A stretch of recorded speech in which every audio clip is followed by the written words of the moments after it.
You are listening to the Scars and Guitars podcast series and syndicating for the A-List Online. My name's Andrew Mackay-Smith, and what follows is a conversation between myself and Spencer Charnas from the outfit Ice Nine Kills. The reason for the conversation is to promote the brand new studio offering from Ice Nine Kills in 2018, that is, the Silver Scream.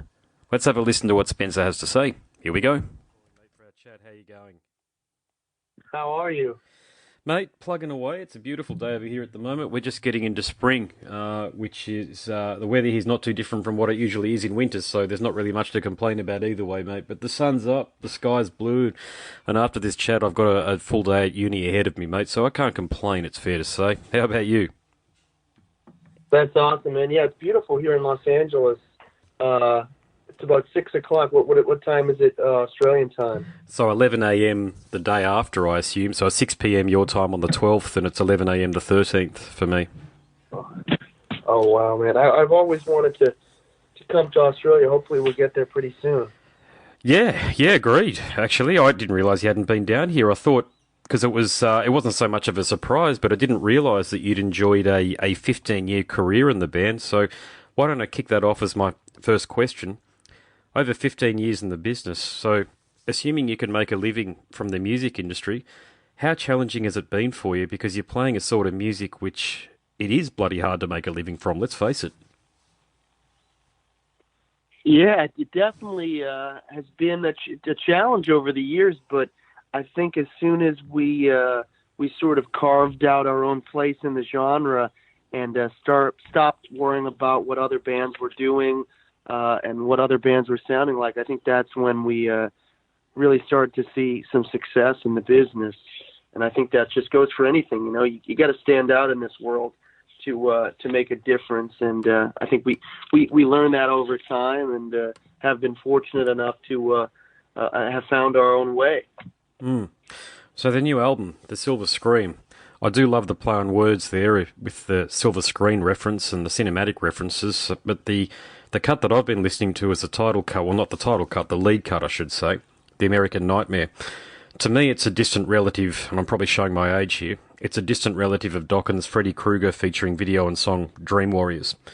And the inspiration across not just the song, but the entire album, The Silver Scream, they're obvious. But my question for you is, how did you pick which horror films you honoured or you did a bit of a tribute to this time around?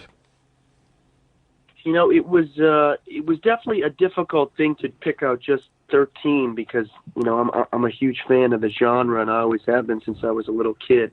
But I think it was very important to touch on, you know, the most iconic ones, being, you know, Freddy, Jason, Michael, and at the same time also touching on a few others that weren't the huge mainstream iconic films that everyone in the world would associate with horror, but touching on some that were classics in their own right, you know, cult classics like Silent Night, Deadly Night, which if you're a hardcore slasher fan, you're going to know about. So I wanted to help expose more people to some of the lesser known ones, and I hope we're going to be able to do that with this album. And at the same time, I wanted to not make it stagnant. You know, I didn't want to just belabor the same story over and over again of a mass killer. And I think that while we included a few of those, I think we took steps to make them each have their own voice. For instance, you know, the Michael Myers Halloween song is from the perspective of Michael Myers going through Haddonfield. But also, you know, we have a song like Friday the 13th, the Thank God It's Friday one, which actually comes from the perspective lyrically of the slain counselors warning future counselors about the dangers of the woods. So we tried to change it up a bit and make it definitely have a solidified sound and theme, but also give it some nice variety of the genre. Something else that I really enjoy about the album is the production. Now, I've been a big fan of Drew Falk for some time, ever since I heard his work with Amir on Look at Yourself. Now, I know his work didn't start there, but I was talking to somebody, and I can't remember who it was. Actually, I know who it was now. It was Steve Tucker from Morbid Angel, because, and I mentioned this Oh, to cool. Steve, so I'm not saying anything that I didn't say to him, but I wasn't impressed with the production on the album, which really surprised me because of the people that were involved in that Morbid Angel album, the last one, Kingdoms Disdained. And I felt Drew Falk would be a wonderful marriage between Trag Zagto's guitar playing and Steve's excellent vocals and bass playing. And to prove the point, the work that he's done with you on this album here, man, I reckon this is easily your best sounding album, if you don't mind me saying so. But tell me, Oh, thank you. yeah, tell me what it was like working with Drew, and what insight and what perspective did he offer the band? I'll also say it's funny that you mentioned Morbid Angel because I was literally just wearing an Altar of Madness shirt. Nice. I just put it in the wash. Yeah, Drew is fantastic. I had admired his work that he had done with Motionless in White. I just thought that he really had brought a beefy sound to the production, and also I knew that he had worked with them songwriting wise. So we were very excited to get in there and get in the lab with him, so to speak. And it was just a great experience. And it was a true collaborative effort because not only did we work with Drew, but also our longtime producer, Steve Sobchak, who operates out of Syracuse, New York. And it was just a great experience, and everyone sort of brought something different to the table.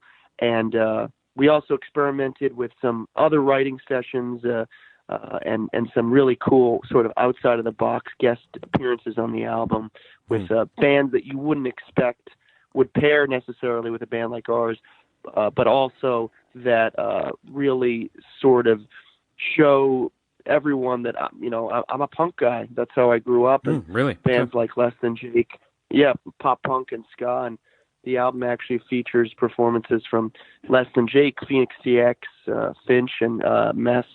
So it was a fun experience putting it together. Did you get into the self-titled Goldfinger album back in 1995 or 1996, whenever that was released? Oh, 100%. They're one of my favorite bands. I actually I attended a Goldfinger show when I was a freshman in high school, and I had never seen them before, but I was a big fan. And there was something about the energy of that show. John Feldman, he jumped in the crowd on the first note of the set, and I just thought that this is crazy. I ended up getting up on stage with them, and he gave me the microphone for Mabel. And after that night, that's when I started the band.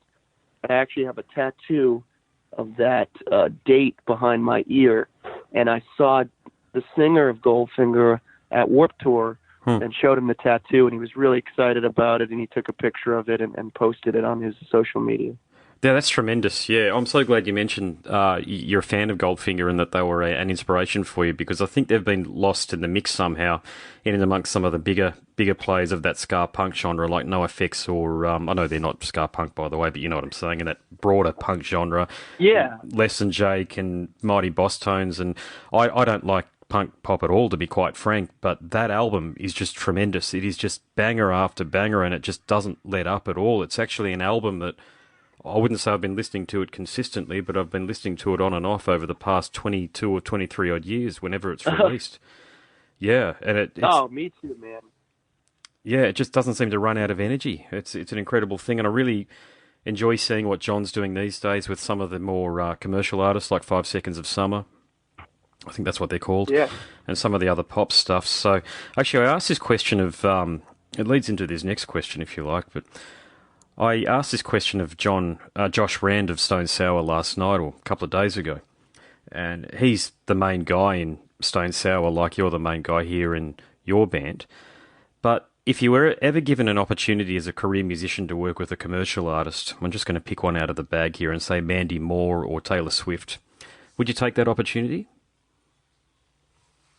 Yeah, I mean, I don't think I would really ever shy away from an opportunity. Unless the person wasn't talented. And I guess you could say what you want about those two, but, they're definitely talented. And I think that I've always admired female vocalists, everyone from, Whitney Houston to, some old Mariah Carey and Yeah, I would never shy away just because they weren't necessarily in the same genre. Mm. So your music does have commercial appeal. It needs to be said because of the way that you're referencing a lot of the horror movies and slasher and gore and all of that sort of stuff. So, do you get invited to perform at Comic Cons and horror related events? Because you'd be a perfect match for some of that stuff. That's what it's cool that you mentioned that because we're beginning to branch into that world. There's a big kind of Comic-Con style festival in Massachusetts called Rock and Shock, which attracts filmmakers and especially actors from the horror world that have been in some of the biggest ones to some of the smaller indie ones. And there's also an element of a rock show to it. So we're actually going to be playing that festival, funny enough, at the same place that I first saw Goldfinger and was inspired to start the band at. So yeah, so we very much want to be involved in that world and circuit, and we hopefully going forward we will very much be attached to it. Yeah, cool. Yep, yeah, good marriage that one there. And what about Australia? Surely you've heard from some fans down here that have been doing the old-fashioned, please come down here and play. We want you to come down here and play. But what's the relationship been like between your Australian fan base and the band over the years? Australia has for a long time been towards the top of the list of places that we need to go. And I know that there's been talks of making it happen, and some opportunities just didn't work out in the past, but we have been talking seriously about going over to Japan in 2019, and what the plan hopefully will be is to incorporate an Australian leg of that tour in the same trip. And, I've always admired Australia. One of the first bands I ever saw live when I was a kid was Silverchair. I always really liked that band. I grew up a big Nirvana fan, a big fan of Pearl Jam and Soundgarden and Alice in Chains, and they were sort of like carrying the torch of that movement. And I remember being inspired by them because they were so young and doing it. And one of the first live performances I ever played as a guitarist, was when I was like 8 or 9 years old, and our band was playing a Silverchair song and a Nirvana song. So I've always had a little Australian kind of music. Bit of a connection there. Yeah. Yeah, it's a shame what's happened to Daniel. He's turned his back on rock and roll and he's producing commercial music. In my view, he's one of our most talented, meaning Australia's most talented rock and roll frontmen ever. But he just doesn't seem to want to have much to do with the genre these days. And to your point, mate, he's inspired so many people that I've spoken to in their youth to pick up the guitar and to become musicians, not just rock and roll musicians, but to pick up instruments in general, to emulate him. So I hope he... That's cool. Yeah, I hope he... there was a fairly... you guys don't get the Andrew Denton show over there, I assume, but I know it's syndicated and you can probably find it on Netflix or what have you, but he was interviewed by Andrew Denton recently. He was a really good interviewer. And it was really a bit sad to watch Daniel because he appears to have a lot of anxiety, very fidgety, it was actually very similar to what the last interview that I've certainly seen of what Michael Hutchence was going through from In Excess. So I hope he's all right, mate, and I hope he comes out of whatever it is that he might be going through. Oh, I hope so too. I didn't know anything about that. I knew he had some trouble with I don't know if it was some sort of eating disorder on some of the records he talked about, but I hadn't really heard much from him in a while. Yeah, there's a bit of stuff in the Australian media over the last few years with him falling asleep in doorways and he just doesn't look himself. Well, I don't know him, so I can't really say that, I suppose. But put it this way, if I had a family member that was in some of the positions that he's been reported to be in the media of late, I'd probably want to help out, but that's only me. He's free to lead his life and do whatever he needs to do. I hope he's all right. Definitely a talented guy. Absolutely, mate. Well, I better let you go and get to the next interview. Thanks so much for the conversation. Your album here's a killer one, mate, and I hope to see you out here in Australia sometime soon. Thanks so much. It was great talking with you. No worries, mate. All the best. Take care. Thanks, mate. Bye. You have been listening to the Scars and Guitars podcast series and syndicating for the A-List Online. My name's Andrew Mackay-Smith, and that was a conversation between myself and Spencer Charnas from the outfit Ice 9 Kills. Thanks so much for listening.